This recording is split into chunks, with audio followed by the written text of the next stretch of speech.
Kita kembali melanjutkan dialog bersama ekonom dari LIPI, Bapak Teddy Lesmana. Tadi sejumlah isu sudah kita bahas begitu ya, mengenai sosok dari, salah satunya sosok dari Bapak Darmin Nasution yang memiliki pengalaman di dunia fiskal sebagai di Dirjen Pajak pernah, lalu juga di Gubernur Bank Indonesia, di bidang moneter juga pernah. Jadi kita harapkan dia bisa membaur kebijakan moneter dan fiskal dengan lebih ideal ke depannya begitu ya. Dan berikutnya adalah mengenai Kementerian Perdagangan. Kementerian Perdagangan apa saja yang kemudian harus akan dihadapi beban beratnya? Apakah ini masih akan bergelut dengan mendorong ekspor? Karena kan kita tahu bahwa harusnya rupiah melemah ini bisa dimanfaatkan untuk ekspor yang kemudian bisa kompetitif. Karena Amerika Serikat walaupun saat ini sedang bangga dengan mata uang dolar yang sedang perkasa, tapi sebetulnya secara ekspor dia terancam begitu ya Pak Teddy. Ini ke sana atau bagaimana kalau Anda baca untuk Kementerian Perdagangan? Ya, memang masalah perdagangannya juga menjadi tantangan yang cukup berat juga ya, apalagi di tengah kita juga akan memasuki masa masyarakat ekonomi ASEAN ya, 2016 mendatang ini. Tentu kita juga harus punya Menteri Perdagangan yang cukup punya terobosan ya, terutama juga untuk menggarap pasar-pasar non tradisional. Tadi juga seperti dikatakan Kang Adi. Pasar-pasar non-tradisional itu dimaksud adalah apa saja, mungkin bisa dijelaskan Pak? Artinya tujuan ekspor yang di luar major market ya. Bukan yang konvensional saat ini terjadi. Mungkin masih banyak sebetulnya tujuan-tujuan pasar seperti di Afrika maupun di Eropa Timur yang selama ini memang kita banyak belum garap. Ini atau bahkan mungkin juga di sebagian Asia ya, yang belum kita garap. Terus kemudian juga memang sebetulnya ada juga sisi positifnya untuk sebagian komoditi yang memang lokal kontennya tinggi ya, seperti misalnya komoditas pertanian dan perikanan ya, yang berbasis sumber daya alam. Tentu ini juga momentum yang cukup bagus ya kita untuk paling tidak menutup defisit di perdagangan di sektor-sektor yang lain. Ya. Pak Teddy, kalau kita lihat kan masalah perdagangan seperti kita ketahui kemarin baru saja, mungkin bukan kemarin, saat ini masih ada karut-marut soal daging sapi, lalu kemudian juga dwelling time dan segala macam begitu. Ini juga masalah yang kemudian seperti siaran ulang kalau saya bilang ya. Dan di pemerintah sebelumnya juga pernah terjadi juga. Nah, masalahnya sekarang kan komoditas kita sedang lesu. Kayaknya kita sedang diberondong peluru oleh yang namanya komoditas turun, kita juga tidak bisa ekspor barang mentah lagi ke Tiongkok dan segala macam. Ini kedepannya kan lebih sulit kah untuk Kementerian Perdagangan? Memang ini juga sebetulnya semacam bom waktu ya selama ini yang selama ini sepertinya kita memang abai ya. Sebetulnya waktu saat sekitar 10 tahun yang lalu di masa-masa ketika misalnya ekonomi Indonesia itu juga didukung oleh permintaan komoditas yang sedang booming, kita tidak lupa untuk memperkuat kapasitas industri domestik.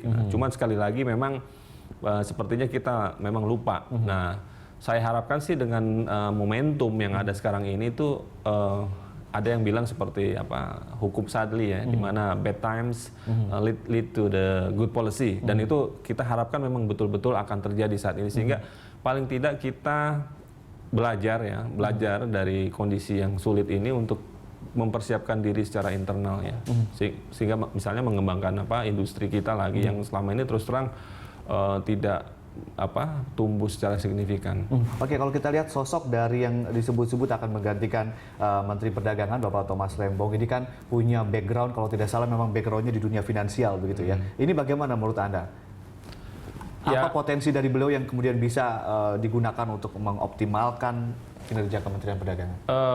Mungkin bisa juga ya Pak Thomas ini nantinya dengan networking di bidang finansial itu bisa dimanfaatkan untuk memboost kinerja Kementerian Perdagangan. Tapi yang lebih penting memang itu tadi yang seperti saya katakan, bahwa secara internal banyak hal yang misalnya kita bisa dorong ya di dalam negeri, terutama mungkin dalam jangka pendek ini tentu kita manfaatkan istilahnya komoditas-komoditas yang lokal kontennya tinggi, sehingga paling tidak kita bisa menutup defisit itu. Kemudian di sisi yang lain juga koordinasi ya dengan perindustrian. Kalau dulu kan perindustrian perdagangan ini kan satu atap ya. Nah, ini yang juga harus istilahnya harmoni antara perindustrian dan perdagangan. Ini persoalan klasik juga yang sampai saat ini rasa-rasanya juga belum ada suatu breakthrough untuk bisa optimalkan kinerja kedua kementerian ini. Oke, terkait yang masalah masih aktual nih, daging, kemudian juga ini kan kaitannya nanti ke depannya akan ke inflasi dan segala macam gitu ya. Kedelai biasanya menjadi beras, ini harus seperti apa nih untuk dari Menteri Perdagangan yang baru ini? Ya, ini persoalan itu juga menyangkut ini ya, sejak kita tahu kan sejak pasca krisis 98 itu kan ada reformasi tata niaga ya, di mana dulu misalnya Bulog itu mengontrol 9 bahan pokok itu. Nah, saat ini memang tidak ada satu badan yang cukup firm bisa mengontrol tata niaga itu. Nah, saya pikir ini juga harus kita lihat ulang ya, kaji ulang apakah selama ini kita biarkan saja misalnya komoditas-komoditas itu sesuai dengan mekanisme pasar yang ada, karena memang kalau kita lihat sebetulnya sejak masa pemerintahan yang sebelumnya kenaikan harga atau gejolak harga dari komoditas-komoditas ini seperti arisan ibaratnya ya. Jadi mungkin bulan ini kedelai naik, nanti bulan depan terigu, nanti mungkin gula. Nah, ini kalau kita lihat memang tidak ada sinergi dan integrasi ya, mulai dari hulu sampai hilir, sehingga kita mampu menjamin stabilitas harga dari komoditas-komoditas pertanian dan pangan yang strategis itu. Kalau kita lihat kan ini masalah ekonomi global memang tidak bisa kita pungkiri ya. Tiongkok kemudian melemahkan atau mendevaluasi mata uangnya, kemudian untuk memboost ekspor. Apa strategi yang tepat untuk kemudian menghadapi dari kebijakan dari Tiongkok ini?